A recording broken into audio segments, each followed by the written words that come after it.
It's Mr. Marshall at Stony Lane. I have a book for you. And I'm bringing you this book because it's a really well written biography. A biography, remember, is a story about a person's life. And I wanted to read this biography to you because it's about a person who you may not know this person's name, but you probably know what this person is famous for. Okay. I also wanted to bring this book to you because it's February here, and so it's Black History Month, and it's a month where we take time to think about all the contributions that African Americans have given the world. And so it's a great book. Ready? So this is a book called Whoosh. It's by Chris Martin, and the subtitle is Lonnie Johnson's Super Soaking Stream of Inventions. Okay, let's take a look at this. Whoosh.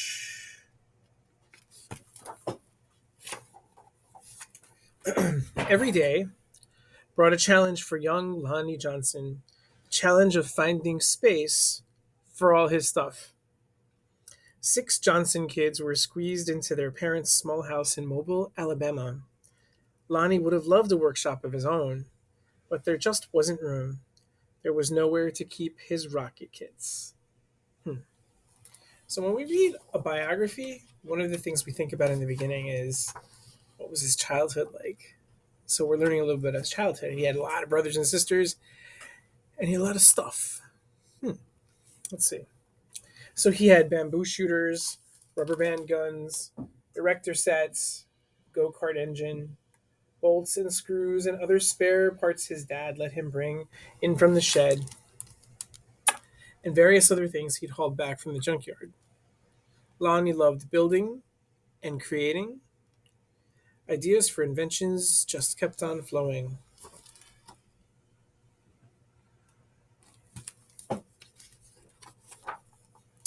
He learned how to make rockets from scratch. Kids at school gathered to watch Lonnie launch them, and he learned how to make rocket fuel. When it caught fire in the kitchen, Lonnie's mom didn't make him stop. She just sent him to work outside.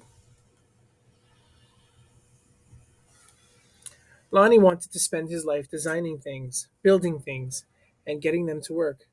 He wanted to be an engineer. An engineer is a person who plans things out and builds them. However, Lonnie took an exam that said he would not make a very good one. His dream had been challenged. Lonnie was discouraged, but he knew that whoever had graded his test hadn't met Linux.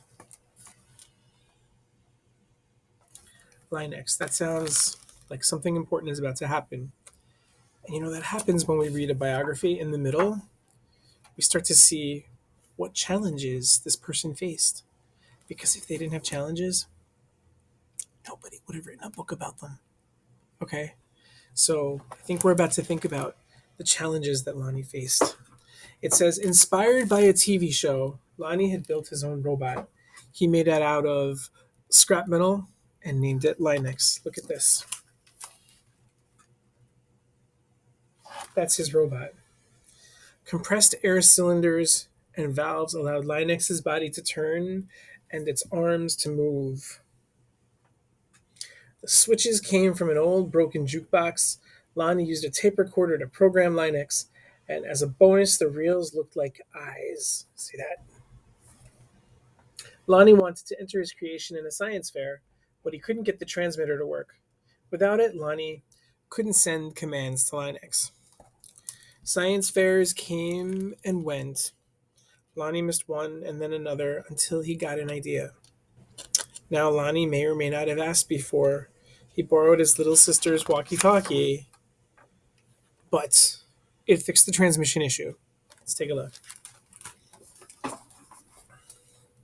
His school's team took freshly finished Linux to a 1968 science fair at the University of Alabama, where only 5 years earlier African American students hadn't even been allowed. And now he was there at this science fair, this big contest, having to compete in a place that still wasn't very welcoming. Now that was a challenge with a capital C. Against other schools from all over the state, Lonnie's team won first place. Wow, what a big, huge deal, isn't it? He was in a place where he wouldn't even have been allowed to be a student, and he entered a contest there. So it sounds like he's got some challenges and he's meeting them, right? Soon Lonnie left home to go to college himself at Tuskegee Institute, where he stood out as a self-confident, insightful, creative thinker. He stood out as a student who asked the right questions, precisely defined problems, and formulated solutions. And he stood out as a guy who built his own booming sound system out of cast off electronics. It even had lights that flashed in sync with the beat. I didn't show you the picture yet because it's really cool. So you hear what he invented now? He invented something that had lots of loud music and lights. And this is what it looked like. Look at that. Look at that. What fun that must have been. Lonnie sometimes studied right in the middle of his own parties. The extra studying paid off.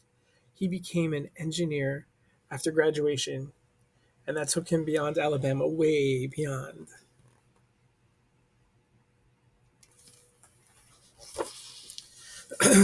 When NASA was sending an orbiter and probe called Galileo to Jupiter, the space agency needed to ensure a constant supply of power to the orbiter's computer memory.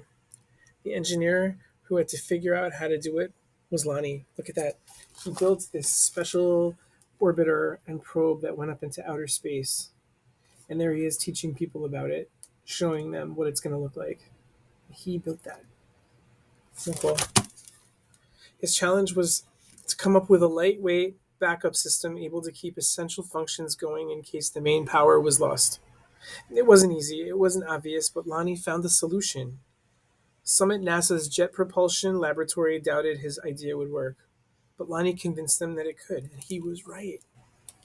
It was as it photographed Jupiter and its moons, Galileo was supported by the power package that Lonnie designed. Much of what we know about Jupiter today, could have been at risk in a power failure if not for Lonnie. Wow.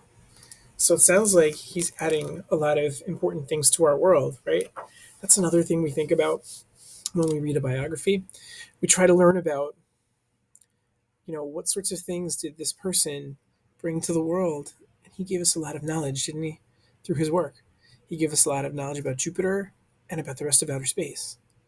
Let's keep looking and see what else he gave the world. Ideas for other problems to solve just kept on flowing. They flowed whether Lonnie was working with hundreds of people at NASA or up late tinkering with his own inventions in finally his own workshop. Take a look at this. Looks like he's working hard and he's loving it, right? Lonnie knew the world's millions of refrigerators and air conditioners needed a new cooling system, one that didn't use R12, a chemical that was bad for the environment. He had an idea for using water and air pressure instead.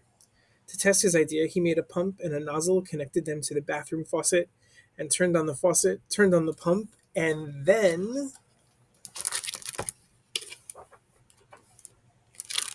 whoosh! The stream that blasted across the bathroom was so powerful it created a curtain swirling breeze. It also gave Lonnie an idea for yet another invention. This, he thought, would make a great water gun. First, he had to find or make the parts, including the pump that was small enough for a child to handle. Then he had to glue the parts together into a prototype, an early version with room for improvement. It's like a rough draft of an invention. Finally, Lonnie tested his strange looking squirt gun at a picnic. Want to say? Whoosh! Does it really work? A man asked. Sure, Lonnie said. Want to see? And Lonnie worked the pump, which squeezed air into the chamber. When he pulled the trigger, the air escaped, forcing water out with a whoosh. So cool, right? For a water battle to be a fair fight, There couldn't be just one of Lonnie's water guns. He needed help making more. So he went to a toy company. He went to toy company after toy company after toy company. The word no flowed again and again, but finally one company said yes. It planned to make his water gun. Lonnie also had other projects: a water propelled toy airplane, two kinds of engines, and his cooling system. He found investors to provide the money for turning his ideas into products people could buy. He made a leap of faith, quit his day job, and devoted himself to full time inventing. Isn't that cool? If you've ever used a super soaker, it's him. He's the one that invented it. But soon, each plan fell apart. Even the one for the water gun. These things sometimes happen, but when they happen one after another to the same person, well, that's some pretty bad luck. Lonnie didn't have a job. He didn't have the money he'd been counting on, so he and his family had to move out of their home and into a little apartment. He was angry and scared. Right? Remember, we said that when we read a biography, we think of the challenges that a person might face. It's a challenge, right? His inventions didn't take off right away, and so he had to move out of his house with his family. That's pretty scary. But Lonnie had dealt with challenges all his life. He knew a lot about solving problems, and he still believed in his inventions, especially the water gun. Lonnie went looking for another toy company. In 1989, he found a toy maker who was interested in seeing the water gun if Lonnie ever happened to be in Philadelphia. But don't make a special trip, the guy said. Lonnie made a special trip. And in his wife's suitcase, he carried a new prototype. He unpacked it, filled the tank with water, pumped the gun until the air pressure was good and high, and whoosh! Wow!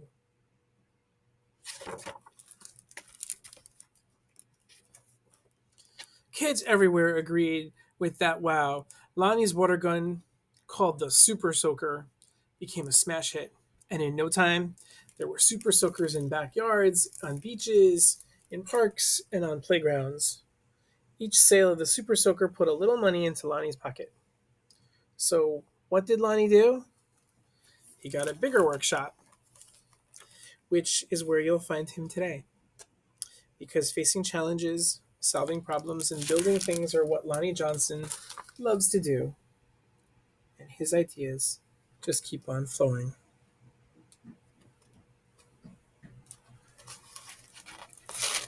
And that is the end. What a great story, right? What a great story. It tells us about how important it is to stick to our dreams and don't let anyone ever tell you that you can't do it. Okay? I'll see you next time.